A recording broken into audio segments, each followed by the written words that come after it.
오늘은 제가 좀비 고등학교를 안 하게 된 이유에 대해서 말씀드려 보고자 합니다. 줄여서 좀비고라고 불리는 이 게임이 뭔지 모르시는 분들을 위해서 간략하게 설명을 드리자면, 좀비고는 어썸피스에서 개발한 모바일 게임입니다. 고전 호러게임으로 유명한 아오니 온라인 팬게임으로서 2014년 3월에 아오니 레전드라는 이름으로 출시가 되었는데, 얼마 후 저작권 문제 때문에 좀비 고등학교라고 이름을 바꾸게 됐죠. 최대 8인까지 함께 할 수 있으며, 랜덤으로 한 명의 유저가 좀비가 되어 다른 유저를 잡으면 그 유저도 좀비가 되는 술래잡기 방식의 가면 모드, 제한시간 안에 인간은 3개의 스위치를 파괴하고 좀비는 인간들을 잡는 경찰과 도둑, 폭탄, 그러니까 좀비를 마지막까지 지니고 있는 유저가 패배를 하는 폭탄 모드 등 굉장히 다양한 모드가 존재합니다. 어떤 느낌의 게임인지 대충은 아셨을 거라고 믿고 본론으로 넘어가 보겠습니다. 좀비고에는 경찰과 도둑의 경쟁 시스템을 넣은 레더라는 요소가 존재합니다. 고의적으로 트롤을 하는 유저, 불공정한 매칭 시스템,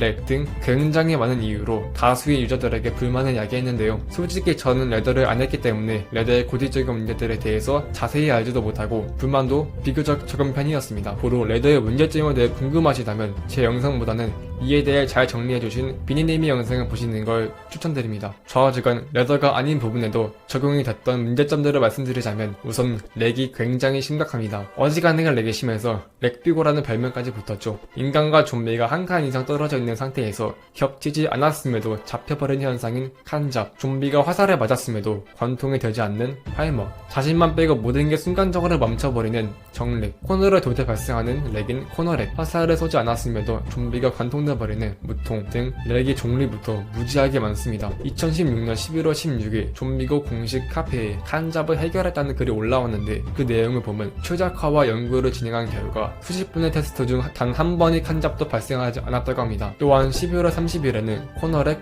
무통, 활머, 이것도 역시 해결했다는 글이 올라오며 이때를 기점으로 렉이 조금은 줄어들었습니다. 하지만 완전히 해결하지는 못했으며 아직까지도 렉이 남아있습니다. 유저의 인터넷 속도가 빠르면 이전보다 렉이 덜합니다. 렉은 통신 속도 탓에 벌어지는 경우가 많으며 기기 사양에 따라 발생 빈도가 크게 차이납니다. 결국 통신 환경이 좋고 폰이 좋아야 렉이 안 걸리는 건데, 제 경우엔 갤럭시 S9을 사용 중임에도 유저가 조금만 몰리면 어김없이 칸잡, 정렉 등이 걸립니다. 유저 간의 폰 사양의 차이가 커서 핑이 더 많이 튀어 여전히 렉이 걸리는 거죠. 좀비고의 유저는 대다수가 초등학생이고, 초등학생은 일반적으로 폰 사양이 안 좋기에 이러한 현상은 더더욱 심해집니다. 결국엔 폰이 핑 차이가 없어야 렉이 안 걸리는 것이고, 이 부분을 최적화해야 하는데 그러지를 않아서 렉이 걸리는 빈도가 여전히 높은 거고요. 이 때문에 저를 비롯한 굉장히 많은 유저분들께서 불만을 표출하는 중입니다. 그래서 지금까지 이 문제의 심각성을 아는 개념을 갖추신 분들께서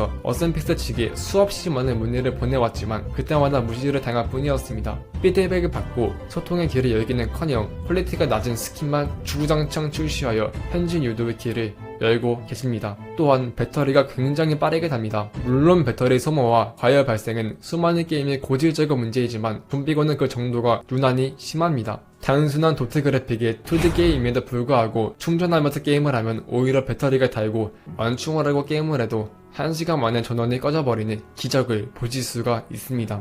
업데이트를 1에서 2주 정도에 한 번씩 굉장히 주기적으로 하는데, 그때마다 정작 중요한 렉 등의 문제들은 안 고치고 바라지도 않는 스킨 출시, 이벤트 개최나 하니 답답할 수밖에 없습니다. 그 이벤트조차 할 때마다 서버가 터져버려 원활하게 진행되지 못하고요. 좀비고에서는 가스와 미네랄로 상점에서 여러가지 것들을 살 수가 있습니다. 상당한 수가 가스를 통해서만 구매할 수가 있고, 가스를 모으는 것은 매우 어려워 현질을 해야 여러가지 것들을 제대로 구매할 수가 있죠. 또한 기본적인 튜토리얼조차 없어서 좀비에게 활을 쏘면 일정 시간 동안 좀비를 관통할 수 있다는 점 등을 초보자는 전혀 알지 못한 채로 게임을 시작해야 합니다. 이 밖에도 운영자의 미흡한 운영을 사례는 수도 없이 많지만, 이쯤에서 말을 줄이고 유저들의 문제에 대해서 말해보자면, 기본적으로 초보 유저 차별이 굉장히 심합니다. 저랩에 죽으면 온갖 누구에 너 때문에 싹 다 말을 먹었다는 등의 말을 합니다. 그리고 고랩에 죽을 경우엔 아무 말도 하지 않습니다. 웃긴 건 이런 짓을 하는 사람 대다수가 정작 본인 실력부터 형편없다는 겁니다. 전형적인 이중잣대인 거죠.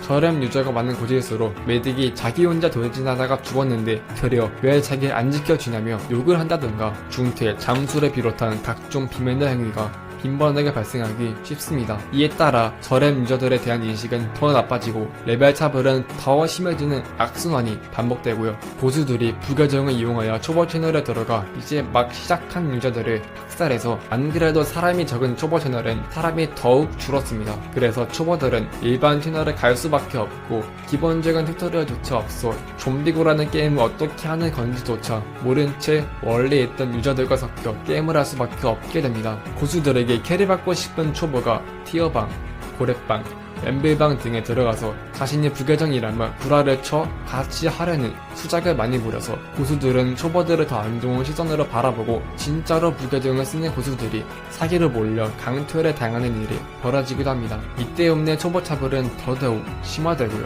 그리고 분쟁이 매우 자주 발생합니다. 게임 아니나 공식 카페나 다수의 유저가 수준이 낮다 보니 문올리로 욕만 퍼부으며 서로 싸우는 일이 허다합니다. 대표적인 예시로 기존의 유저층은 경조로와 그 당시 출시된 진격의 좀비2로 유입된 신규 유저층이 서로 대립했던 것이 있겠습니다. 2016년 11월 13일에는 대통령 하야 시위를 하기 위해서 광장에 유저들이 몰려들었습니다. 근데 시위를 하는 건 좋은데 그거를 이용해서 사람들을 선동하고 다른 사람들에게 피해를 끼치는 수준까지 이어져서 그 당시 문제가 됐었습니다.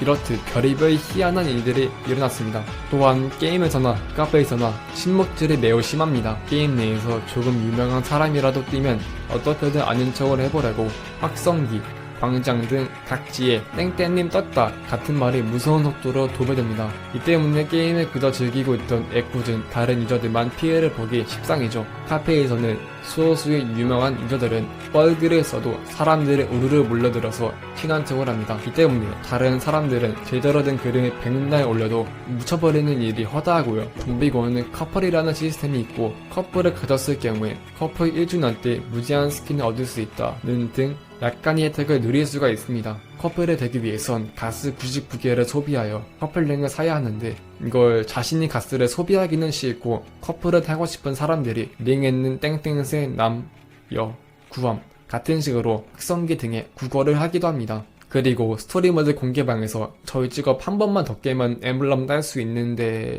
같은 식으로 국어라는 유저도 볼 수 있습니다. 또한 계정 키우는 게 귀찮아 스킨 많고 엠블럼 많은 계정을 국어라는 등 별의별 국어를 다 합니다. 확성기에서 일어나는 문제점은 이뿐만이 아닙니다. 확성기는 현재 접속 중인 모든 유저가 볼 수 있는 채팅을 치는 공간을 말합니다. 회당 3가스라는 값을 치러야 이용할 수 있는데 이를 이용하여 확성기에 땡땡이라고 치면 50가스를 줌 같은 식의 글을 써서 낚시를 시전합니다. 보통 관심 받고 싶은 친구들이 이런 짓을 많이 하기에 우리 모두가 관심을 두지 않는다면 사라지기 마련입니다. 허나 좀비고는 연령대가 낮은 게임이고 돈은 없는데 가스를 가지고 싶은 사람들을 넘치기 때문에 이성적인 판단을 해서 그 글을 무시하지 않고 속아 넘어가는 경우가 많습니다. 이에 따라 낚시를 한 사람은 낚시를 더하게 되고 확성기는 더더욱 개판이 됩니다. 그리고 확성기에 개인적인 얘기를 퍼붓는 경우도 많으며 심지어 고인 능욕, 특정인 지역 비하 발언 등 도를 넘는 글들도 심심찮게 볼 수 있습니다. 그나마 다행히도 확성기를 끄는 기능이 있으니 정신 건강을 소중하게 여기시는 분이라면 확성기를 절대 키지 마시길 바랍니다. 좀비고에는 커스텀 룸이라는 자신이 원하는 대로 맵을 커스터마이징해서 유저들과 맵을 공유하여 함께 플레이할 수 있는 기능이 있습니다. 각종 기믹들을 빠르게 탈출해서 골에 도달하는 탈출 맵, 기믹들을 이용해서 맵을 멋있게 디자인해 놓은 아트맵, 감염전 시스템을 엇비슷하게 적용한 맵 등 다양한 컨셉을 가지고 맵을 만들어서 함께 즐길 수가 있지요. 하지만 시간이 흐를수록 각종 저질스러운 방 제목으로 19금 상황급 방을 만들어 보는 수많은 사람들의 눈살을 찌푸리게 하고 학교, 연애, 판타지 등의 컨셉을 잡고 상황급 방을 만들어 물을 흐리는 등 커스텀룸의 본질을 잃어가기 시작했습니다. 또한 워프 포탈을 이어붙여 간접적으로 스피드액을 경험하는 방이 생기기도 했는데 이게 스웩 감지 시스템에 걸려버려서 10년 정지를 먹는 등 어이없는 사건이 발생하기도 했습니다. 이건 유저보다는 부실한 핵 감지 시스템을 도입한 운영 측 잘못이 크고요. 좌우지간 이렇듯 운영자는 운영을 부실하게 하고 유저는 게임 플레이를 클린하게 하지 않아서 전 좀비고어에 대한 커다란 반감을 가지게 됐고 2015년 10월에 시작한 좀비고를 결국 18년도에 들어서 접게 된 것입니다. 올해 4월부터 엘프고라는 5주년 초대형 이벤트를 실시한다고 하던데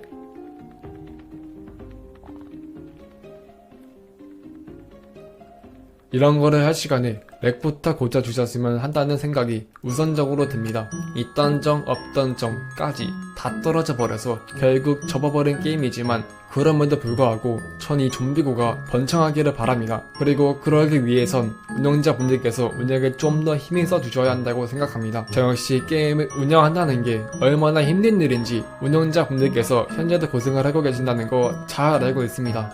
하지만 그런 것들을 떠나서 결국은 운영자로서 일을 하시고 계시고 그것으로 돈을 버시고 계시니 그에 따른 책임을 제대로 지셔야 한다고 생각합니다. 정말 힘든 일이 되겠지만 지금부터라도 조금씩 바꿔 나가시길 바랍니다. 유저분들께선 운영자분들 탓만 하시기보단 지금까지 자신이 좀비고 내에서 물을 흐릴 만한 행동을 한 적이 없는지 생각해 보시고 앞으로 다시는 그러지 마시길 바랍니다. 유저분들과 운영자분들 모두가 함께 바뀌어야 비로소 게임이 더 좋은 방향으로 발전할 수가 있습니다. 근데 제 마지막 기억으로는